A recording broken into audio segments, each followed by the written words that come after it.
The world's most popular pen amongst illustrators, right as thin as 0.1 millimeter. But what makes it special, and why is it still a popular pen after 40 years since it was first released? This is the story behind the Sakura Pigma.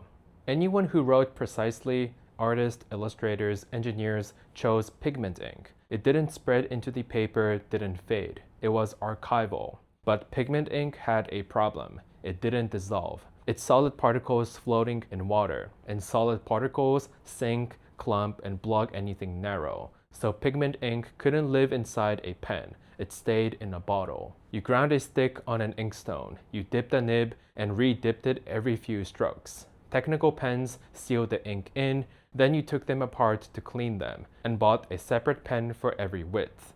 Everything convenient like felt tips, sign pens, ballpoints, faded in sunlight and ran the second they got wet. So by the 1980s, there were two kinds of pens, the kind that lasted and the kind you actually carry. Sakura didn't start out making pens. They made paint and crayons, so they already knew pigment. The assumption was that you could never push it through a fine tip, so they made the particles smaller, small enough to slip through and light enough to stay floating instead of sinking. That ink went into cheap plastic body and they called it Pigma. The first pen to put pigment ink in something disposable. You can put it in a bag, forget it for a month, and it still wrote. Ink your line, lay watercolor straight over it, and nothing moves. That's the workflow every illustrator uses now.